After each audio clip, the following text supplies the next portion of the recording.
Welcome to Wellywood Wargaming, where the grim dark never sleeps. Crack open a bottle of wild snake and spark up a low stick as we take a journey down Underhive. Hello children, and welcome to the fourth installment in my top 10 weapons of Necromunda. Today we're going to be looking at heavy weapons, but before I get into it, thank you for all the comments and engagement on the past 3 videos. They've been doing really well. It's exactly what I want to see the community discussing and debating these things as well. Of course, these top 10s are my own preferences, so I just want to make that very clear. This is based on my own experiences in the game, my own sort of meta in the groups that I've been playing as well. So if I've omitted anything or if I've left it out, it's just based on my own experiences. So I have used most of these heavy weapons in the game. There are a couple of exceptions here, but I think the top 10 that I've got here is certainly something that I've thought long and hard about. There are a couple of obvious omissions here that you're going to be like, why did you leave that out? I'll sort of explain that as I go along. And please do like, share, subscribe, and check out the Patreon as well if you'd like to support me further. Let's get into heavy weapons in Necromunda. In at number 10, we're going to start with a slightly unusual one, and that is the Seismic Cannon. This is rare 10, and it's 140 credits at the trading post, which is absolutely by no means one of the most expensive heavy weapons.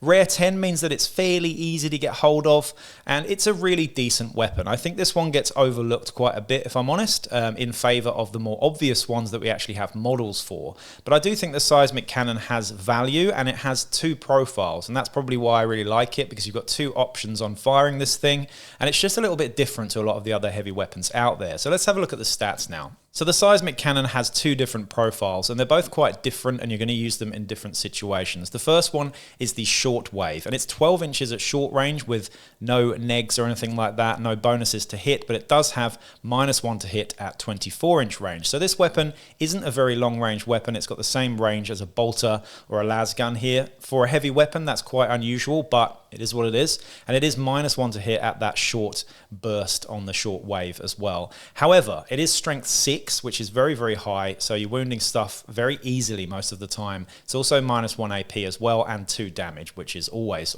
nice. We have a 5+ ammo here as well, and it has knockback, rapid fire, seismic, and of course unwieldy as well. Now, rapid fire is great, especially with damage 2. If you get those juicy 3 bullet holes, that's doing a hell of a lot of damage, and it will put down most targets. Knockback, also very good, and can stack and give you even more damage if you line it up properly.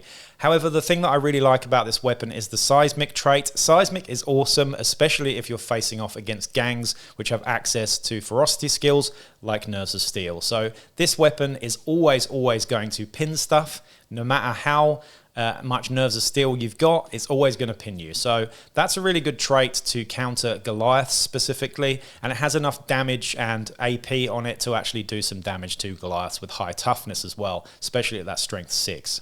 Additionally, what Seismic does as well, if your wound roll is a 6, similar to Rending, instead of getting the extra damage here, no save can be made. So it's a little bit like Shock, but it's on the wound roll. So a wound of 6, no save rolls can be made. Pretty good, and that's the short burst. Now for the long wave. So the long wave is slightly different. We have the same range on it though, with 12 inches at short range at -1 to hit, by the way. So you're going to typically use this one at 24-inch range because there's no negs on that either. But they're the same range in total. You just got to sort of juggle which one you want to shoot each time, whether you want the, the more sort of short range, more powerful version, or the slightly more long range, less powerful and slightly more watered down version. What we have on this though is strength 3, so it halves the strength at that long range. We've got damage 1, no AP, again 5+ with the ammo, still has knockback, still has seismic, and has rapid fire 2. So it's a trade-off. You get much lower strength and less damage. You still get the knockback, you still get the seismic, but you get rapid fire 2, meaning that you can put out a possible 6 shots. Yes, it's strength 3, there's no AP on it, but still with the seismic, it's pretty good, and you can shoot this thing at 24 inches with no negs as well. So it's an interesting weapon. Is it worthy of going into a top 10 here? I think so, just because it's slightly different. I do think that seismic, particularly in the groups that I've played where I have lots of Goliath players with much Nerves of Steel spam, this can be a really good weapon for negating Nerves of Steel and other skills and traits that stop people being pinned. This is a fantastic weapon for that. So it has a specific use, and that's why I've included it here in the top 10. In at number 9, I absolutely love this weapon, and I had to pick this weapon over the missile launcher. So I have Completely left out the missile launcher. I'm not going to talk about it too much, but it's a very, very expensive weapon for what it does. Yes, it's good. It's very expensive and unreliable though. So what we've included instead is, of course, the Cawdor exclusive heavy crossbow, which is the coolest and craziest looking weapon. It's also just a flipping great weapon in the game as well. It is, however, exclusive to Cawdor, though I may remind you, you can have a Venator with a House Cawdor background toting one of these and actually using it more reliably as well. So that's worth a thought there too. But the heavy crossbow is 125 credits, which again, it's pretty cheap for a heavy weapon, and it's really, really good. Again, we've got two different types of ammo profile on this. Similar to a grenade launcher or a missile launcher, this is basically right in between the two. So it's slightly better than a grenade launcher in its sort of power and damage output, but not quite as good as the missile launcher. And here are the stats. So the first one is the frag shell, and this is what you're going to be using most of the time because it's bloody good. So it's got a 15-inch short range and a 30-inch long range, which again is quite short range for a heavy weapon generally, but bear in mind you're basically catapulting things across the board with this one, so you're certainly not going to get masses of range, but 30 inches is definitely enough to cover most boards anyway. It's -1 to hit at long range though, which is a little bit of a problem, but again, bear in mind if you give this to a very shooty Venator with high ballistic skill, that kind of negates that a little bit. It's also strength 4, so it's like a frag grenade, but strength 4. It's damage 1, 4+ ammo, which is pretty good actually. Blast 5 inches, so that is the large pie template, a little sort of mini pizza template. It's like a little frisbee. You can just chuck it across the board, and anything that gets caught under that, it's strength 4.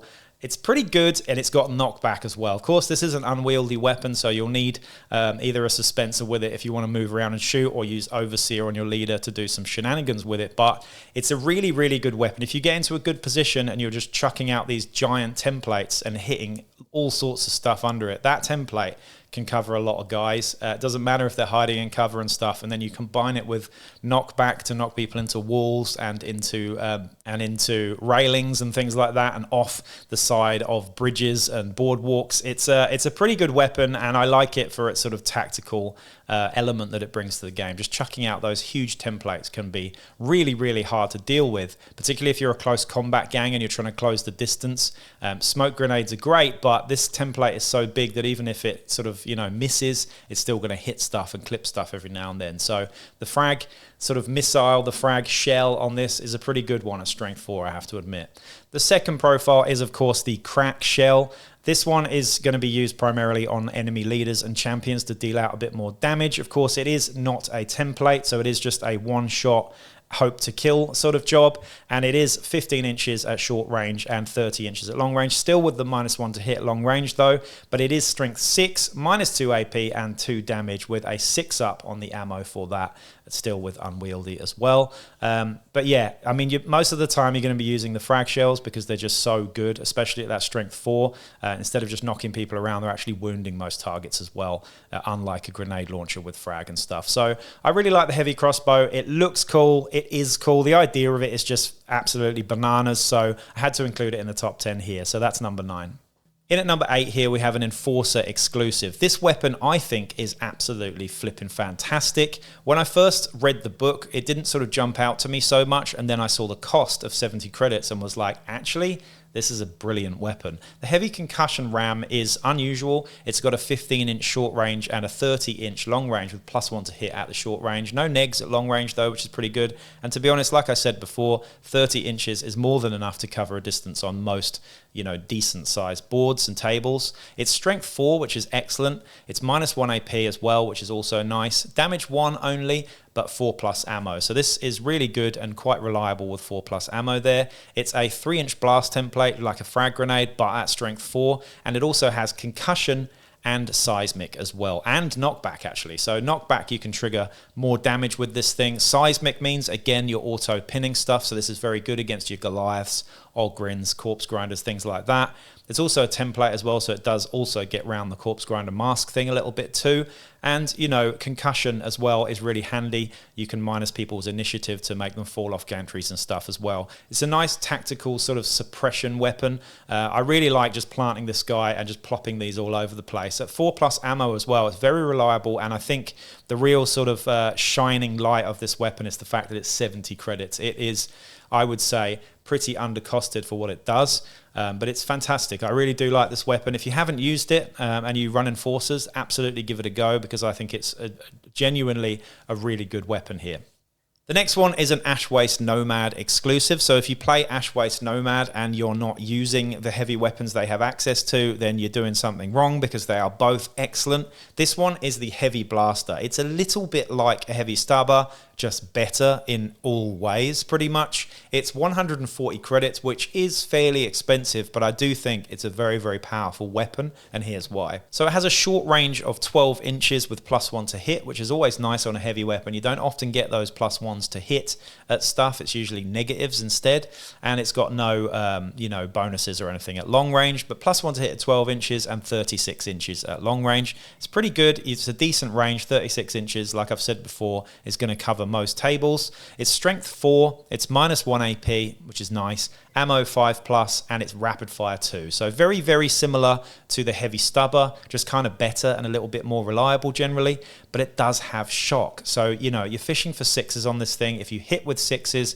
shock automatically wounds. So when you're dishing out a lot of shots on a strength 4 weapon at -1 AP, and auto wounding as well, this can be really, really damaging. So I think 140 credits, it is fairly expensive, but it's still a really, really good weapon, and it's fairly reliable as well. There are no negs to hit at long range or anything like that. So if you hit stuff and you roll 6s, particularly on vehicles, by the way, auto wounding a vehicle, it's pretty nice. So it's worth bearing this one in mind. I do think the Heavy Blaster is really cool. And now we have the new Nomad book coming out, and we've seen the weapons and upgrades. There is actually one of these on the sprue as well, so you can model one accordingly.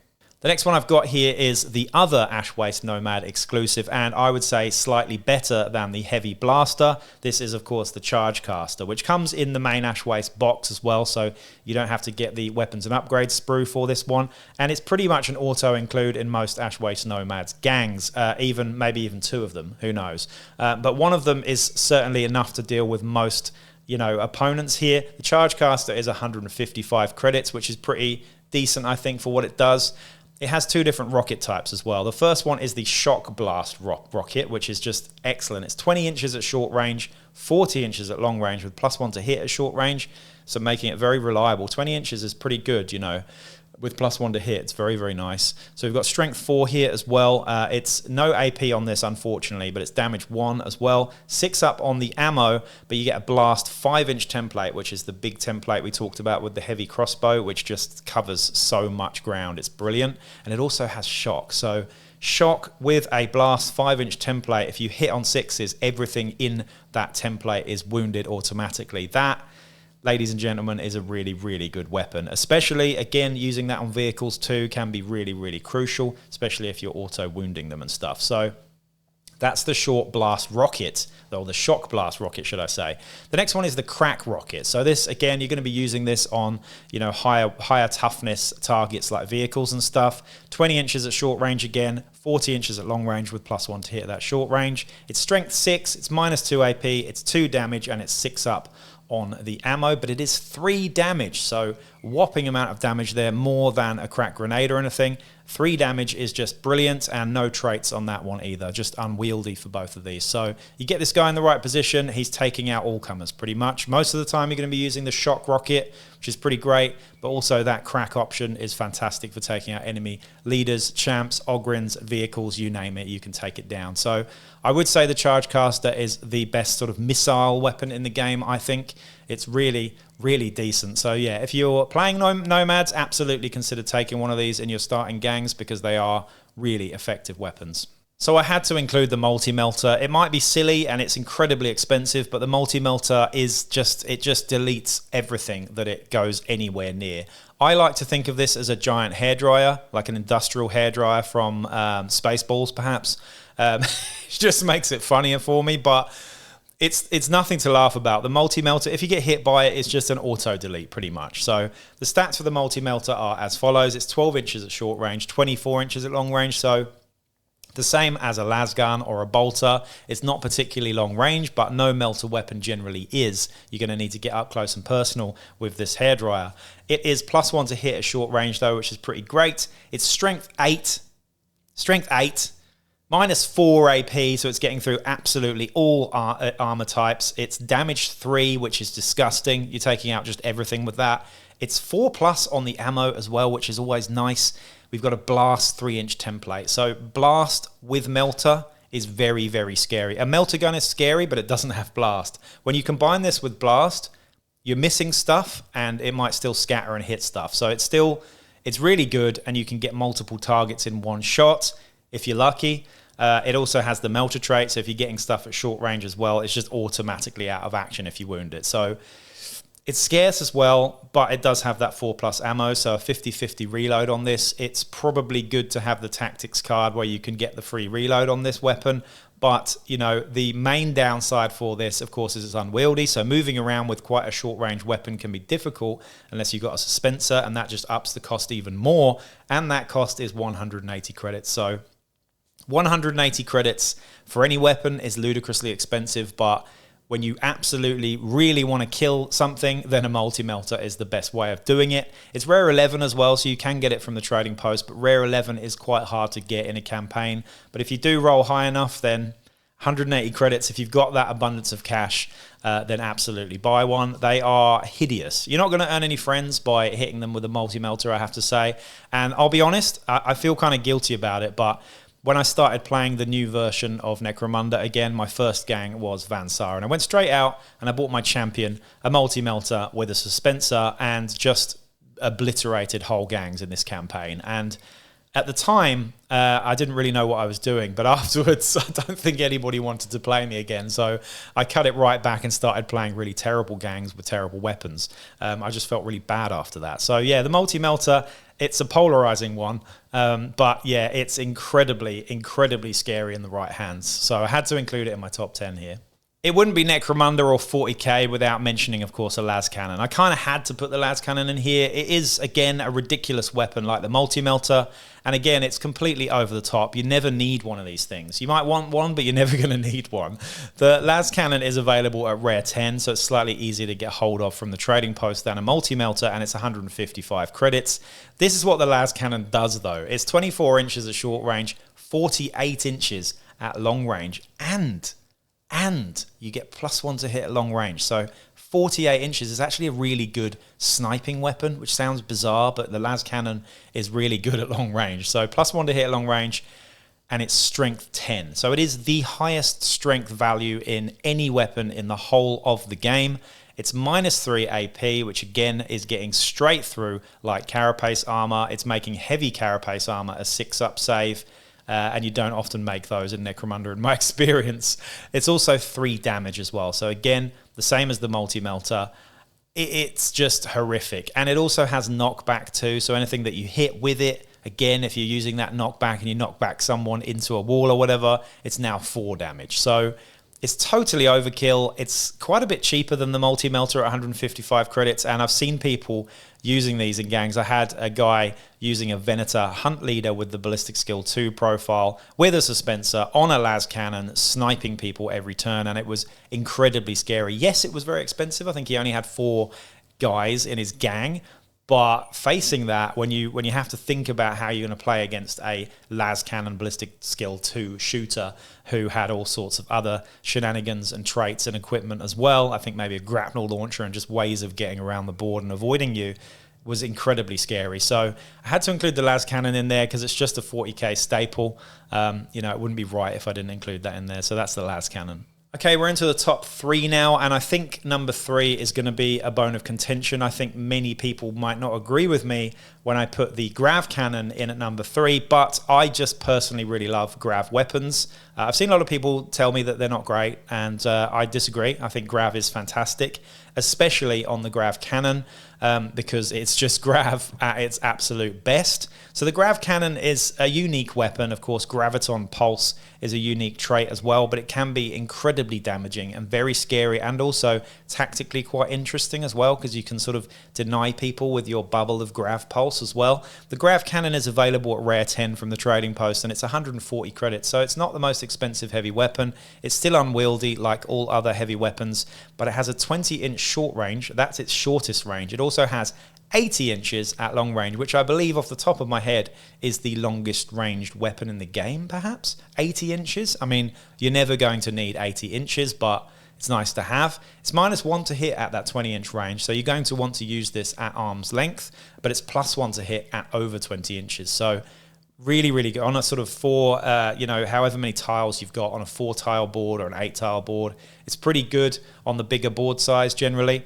Now, it is a Grav weapon, so we don't have a strength characteristic here. How it works is the subject, or the person that gets hit, the enemy, the victim, so to speak, has to pass a strength test to avoid being damaged by it. So it really does depend on the strength of the target in this case. However, it's still really good even if it doesn't wound them. It's -1 AP, which is nice. It's 2 damage though, so if it does wound you, it's still 2 damage. It is 5+ on the ammo, and it is a blast 5-inch template as well, which is partly why I like this so much. Having a graviton pulse at 5 inches on a template is really nice. So it has concussion as well, again giving you less initiative, so making you a little bit dizzy when you get hit by it if you're not killed automatically by the damage too. And it also has that graviton pulse as well. So instead of making a wound roll, I'll just read actually what it says here. Instead of making a wound normally with this weapon, any fighter caught in the blast must instead roll equal to or under than their strength on a d6. A roll of 6 always counts as a fail, or suffer damage with no armor save allowed. So I'll just highlight that again. There is no armor save allowed if this thing wounds you. Any vehicle caught in the blast must instead roll equal to or over the toughness value of the facing hit on a d6. And again, a 6 always fails, or suffer a hit to the body with, again, no armor save allowed. So really good against vehicles as well. After the weapon has been fired, leave the blast marker in place for the remainder of the round. Any model moving through this area will use 2 inches of their movement for every 1 inch they move. Note this affects all vehicles regardless of their locomotive special rule. Remove the blast marker during the end of the phase. So part of the reason why I really like this is for the sort of tactical use of just banging a big 5-inch pie template onto the ground somewhere. If you hurt stuff, great. If you don't, you're still sort of making things harder to move through. So you can block up and gum up corridors and firing lines and whatnot, and stop people charging you a little bit as well. Stop those close combat gangs sort of advancing through that template. It's just a nice thing to use, and it's a little bit different to a lot of the other sort of traits in the game. I really like Grav. It's nice. The no save thing is also really scary too. So there you go. That's the Grav cannon. All right, in at number 2, we have the Autocannon. This is similar to the Lascannon. I just prefer it overall because it just, the potential to deal damage is just ridiculous. Again, it's an argument whether you prefer Las or auto weapons in general. I just think the Autocannon for me is just absolutely the cream of the crop here. It is 24 inches at short range and 48 inches at long range. No negs or bonuses to hit at either. It's strength 7, -2 AP, 2 damage, 4+ on the ammo, which is actually really good. 4+ ammo with no scarce or anything like that as well. It has knockback similar to the Lascannon, and it also has rapid fire 1. So I think the reason why I edge this slightly above the Lascannon is, yes, it has less strength, but you're never going to need strength 10. Strength 7 is enough. -2 AP is enough, and 2 damage is enough as well. Having knockback and rapid fire, though, putting out a possible 3 shots at strength 7, -2 AP, and maybe even 3 damage if you trigger knockback as well. I just think it's really sexy. The Autocannon, again, is a 40k staple. It's a very iconic weapon, so I had to include it here as well. It's rare 10, so it's fairly easy to get hold of from the trading post, and it's 160 credits as well, so it's pretty decent, and I had to include it in the top 10 here. So that's the Autocannon in at number 2. Can you guess what's number 1? You probably have before this video even started, so let's go and have a look at it. In at number 1, we have the Indomitable Heavy Bolter. The Heavy Bolter is, again, an iconic Necromunda and 40k weapon. I remember the old, Orlok Heavy with the Heavy Bolter, such a great miniature in N95. I think there was another Heavy with a Heavy Bolter as well, perhaps a Cawdor one. Correct me if I'm wrong there. But the Heavy Bolter is just absolutely pound for pound the best damage dealing weapon in the game, really. Yes, I've already talked about the Lascannon, the Autocannon. They are more scary, as is the sort of Multi-melta as well in terms of its actual damage output. But when you sort of stack things up with the Heavy Bolter for its cost and its effectiveness, I just think it's the best heavy weapon in the game. again, you know, these are my opinions. You might not agree with me on this, but I think most people would generally say the heavy bolter is the best heavy weapon in the game. Here are the stats. It's rare 10 from the trading post. It's available on most or quite a lot of house lists as well, by the way, and it's 160 credits. So it is expensive, but it is just a really, really good heavy weapon. So 18 inches at short range, 36 inches at long range. Again, it's not got the 48-inch range of some of the other heavy weapons, or heaven forbid 80 inches that you've got on the Grav cannon, but it's more than enough. You're never really going to need more than 36-inch range, honestly. And it's also +1 to hit at that short range of 18 inches as well. So if someone is foolish enough to get close enough to you, +1 to hit as well is just the icing on the cake there. It's strength 5, which isn't the highest strength. No, it's not strength 10 like a Lascannon. It's not strength 7 or 8 like the Multi-melta. It's -2 to hit, which is enough. So strength 5 is enough. Most tough targets are toughness 4, your Goliaths and whatnot. Occasionally, you get your dermal hardening Goliaths and whatnot, and your Ogryns as well. And again, you're wounding them on 4s with this thing anyway, so it's still got a good chance to wound. -2 AP is, again, all you're ever going to need. Most targets have mesh armor at best, so you're mulching through mesh armor. You might get some light carapace armor or some undersuits with mesh armor, but you're making them have a 6-up save, which is hard to do at the best of times. It's also 2 damage, which again is more than enough, especially when you stack it with rapid fire 2. So it's 6+ ammo, by the way, which is a bit of a downside. Reloading this thing can be hard. Again, though, tactics cards can help you out, and some sort of skills and traits can help you out in terms of this one as well. It's also unwieldy as well, like all the other heavy weapons I've mentioned, so you're going to need a suspensor if you want to move and shoot it, or perhaps overseer with your leader and stuff. But I just think strength 5 at -2 to hit and 2 damage with rapid fire 2 just makes it really, really good. You're putting out an average of 3 or 4 shots each time you shoot this thing at damage 2, strength 5, -2 AP. Need I say more? The amount of damage that you can put out with this thing is fantastic. Of course, rapid fire as well. You can spread your shots across targets if they're foolish enough to stand next to each other. So that's another thing that sort of makes it even more scary. Then, on top of that, we've got to mention the Vartigen Exo Driller, which is the Squat Brute. I believe has a heavy bolter that has rapid fire 3. So, you know, I've never used it, but I really want to. The Vartigen heavy bolter with rapid fire 3 is just frankly ridiculous. It's just going to delete entire gangs. Anyway, that was my top 10 for heavy weapons. I've sort of waffled a little bit on this one. And again, like I've said, these are my choices. They aren't necessarily the absolute truth in Necromunda, because nothing is. It's not. It's all down to your meta. It's all down to how you play the game. And I just think that the 10 that I've picked here are my top 10. So, you know, don't shoot me on that one. Do comment down below if you don't agree, though. And if there's anything I've missed, please do highlight that down below as well. And stay tuned for the next video as well. I'll be back real soon. Peace out.